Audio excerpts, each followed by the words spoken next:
Fala galera, beleza? Professor Marden Moura aqui com você para mais uma aula de filosofia.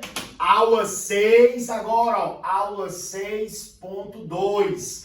Aula 6.1 foi a aula em que a gente falou de modo mais geral sobre o racionalismo e o empirismo. E na aula 6.2 é a aula dentro da qual nós vamos abordar especificamente dois legítimos representantes do empirismo na filosofia moderna. Bem, sabemos que o empirismo é uma corrente baseada na ideia de que nós vamos descrever o modo pelo qual uma pessoa adquire conhecimento. Ou seja, é uma corrente baseada na epistemologia e sabemos que ele contribui diretamente para a construção da ciência moderna.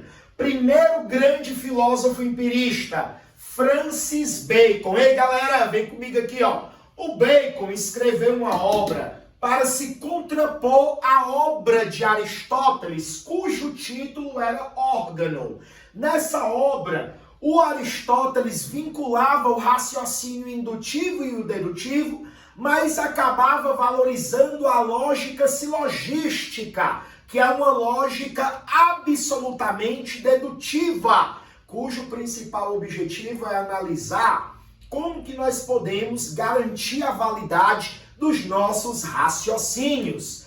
O Bacon, então, para se contrapor a essa obra de Aristóteles e, portanto, ao conhecimento produzido de maneira puramente especulativa, cria o chamado novo órgão, que é uma nova lógica, que se baseia, sobretudo, na indução, como raciocínio a ser seguido no processo de construção do conhecimento humano. Ei, bebê, olha cá, ó. Nessa obra, o Francis Bacon, ele vai opor saber instrumental, que é um saber que denota que o ser humano que desenvolve conhecimento é aquele ser humano em que o conhecimento nada mais é do que um instrumento de modificação da natureza, do mundo ao nosso redor.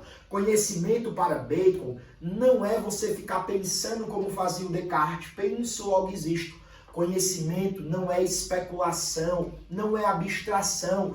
Esse saber instrumental, ele está focado nos fatos, nos fatos do mundo e na pesquisa científica. Portanto, todo e qualquer conhecimento para o Francis Bacon é aquele conhecimento que é construído para modificar a natureza, a realidade à nossa volta. Conhecimento que é simplesmente especulativo, abstrativo, é um conhecimento que não serve de nada. Ei, se liga! Ele opôs o conhecimento ou saber instrumental ao saber retórico, ao saber da tradição, ao saber especulativo. Ele está dizendo assim, aí galera, esse tipo de conhecimento aqui, ó, retórico, da tradição, especulativo, o conhecimento que fica só na sua cabecinha, um conhecimento em que você simplesmente faz raciocínios dedutivos, não vale de nada.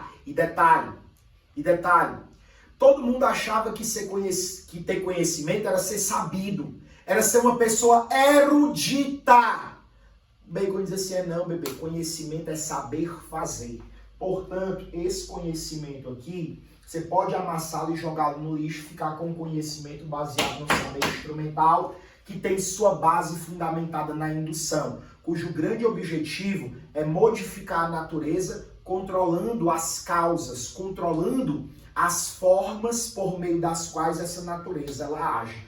Óbvio que Bacon está no início do mundo moderno, então ele vai receber diversas pedradas. Ele então formula a teoria dos ídolos, que nada mais é do que uma teoria que explica por que aquela sociedade, a sociedade daquela época, é uma sociedade que valoriza o tipo de saber especulativo, o tipo de saber retórico, o tipo de saber puramente abstrativo. Ele então vai dizer que os ídolos são falsas noções que nos conduzem a falsos conhecimentos. E nós temos esses 4 tipos de ídolos: da tribo, da caverna, do mercado e do teatro. Um outro representante do empirismo é o John Locke. E detalhe, pessoal, John Locke é o célebre formulador da chamada teoria da tábula rasa. O que é a teoria da tábula rasa? É a tese que afirma que todos nós nascemos sem nenhuma ideia inata. Quando nós nascemos, nós somos como uma lousa em branco, uma folha em branco, uma tábua rasa. Todas as nossas ideias, elas são adquiridas. E aí, professor, você disse que para os empiristas não tinha ideias, não. Nunca disse isso. Para os empiristas, existem ideias.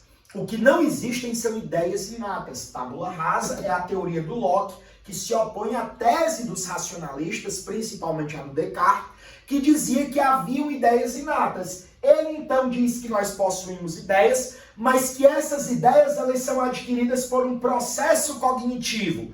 E a gênese desse processo cognitivo, o início desse processo cognitivo, sempre vai ser aqui, ó, sensação.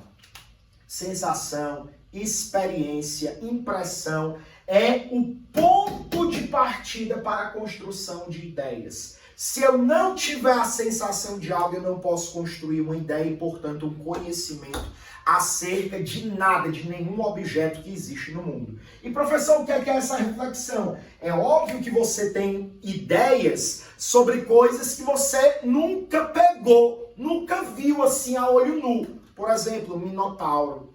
Por exemplo, o Hulk. Você nunca viu essas coisas pessoalmente, você nunca tocou nelas. Mas o que é que o Locke diz?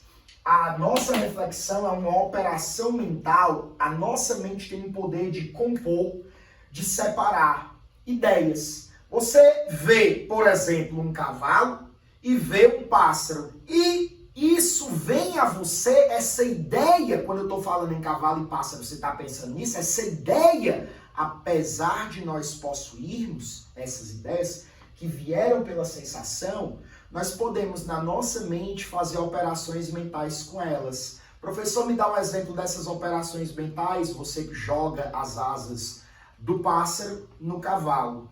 Você coloca o rosto do cavalo no pássaro. Faça isso aí. Quando é que você pegou nisso? Em canto nenhum. Isso é uma reflexão, uma operação mental de composição de ideias. Mas detalhe, se você não tivesse tido a experiência de um cavalo e de um pássaro, você jamais poderia fazer isso. Porque todo e qualquer conhecimento, e portanto o nosso processo cognitivo, nosso processo de aquisição de conhecimento, tem como base a sensação. Beijo no coração e a gente sempre se encontra, pessoal, no próximo vídeo. Valeu, galera!